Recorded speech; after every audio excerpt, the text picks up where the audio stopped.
Dans ce chapitre, il est question de la création d'un nouveau dialogue basé sur la conscience du Christ. Les individus commencent à réaliser qu'ils apprennent en étant en unité et qu'ils partagent des expériences au-delà des sens physiques. Ce dialogue continu permettra de répondre aux questions et préoccupations de chacun. Deux changements majeurs sont annoncés, la fin de l'apprentissage et le début du partage en unité. Il est précisé que ces paroles écrites ne sont pas celles d'un médiateur, mais représentent un apprentissage direct dans l'unité. Il est souligné que malgré l'évolution vers le partage direct, il est toujours possible de trouver des expériences de partage dans les églises, la parole écrite ou les groupes d'étudiants. Il est rappelé que l'idée d'être un apprenant doit être abandonnée pour permettre la transformation de son expression personnelle.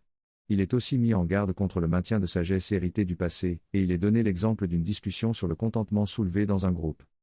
Dans ce passage, il est expliqué que le protagoniste a atteint un état de contentement perpétuel, signifiant la fin d'une période d'apprentissage et le début d'une phase de partage et de création.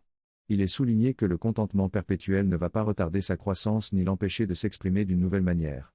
Il est également question de la sagesse apprise, suggérant que nous devrions laisser derrière nous certaines idées, comme celle selon laquelle le contentement ne peut pas être durable et qu'il pourrait empêcher notre croissance. Le texte mentionne également notre tendance à attendre et à craindre le prochain défi d'apprentissage, suggérant que nous devrions être plus désireux de vivre dans la joie du partage et de relever de nouveaux défis.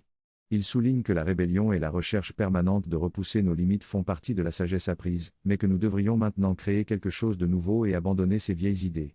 La suggestion est faite de ne plus se focaliser sur les souffrances passées, mais plutôt de diffuser des histoires joyeuses et de développer l'idée d'affronter avec joie les défis qui favorisent la créativité. Le texte encourage à annoncer la fin des anciennes idées et à créer quelque chose de nouveau en union avec les autres. Finalement, il est reconnu qu'il peut y avoir des revers et des questions, mais il est demandé de se tourner vers le nouveau plutôt que de se raccrocher à l'ancien. Dans ces extraits, il est question de surmonter le doute de soi pour soutenir la conscience du Christ, qui est un état de conscience d'amour et d'unité. Il est souligné que le doute de soi est une peur qui empêche de rester dans l'amour.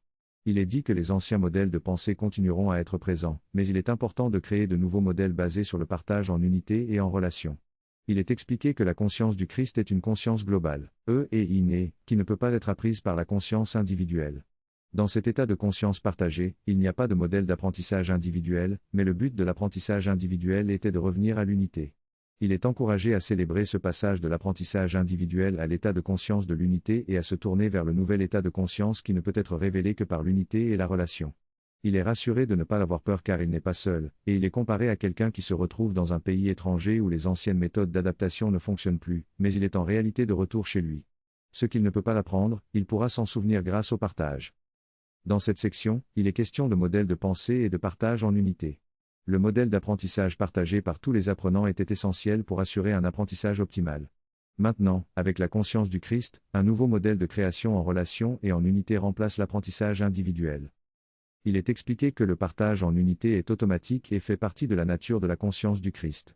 Les dialogues continus avec les autres aideront à révéler ce qui est déjà présent et à s'adapter aux nouvelles révélations, plutôt qu'à l'apprentissage.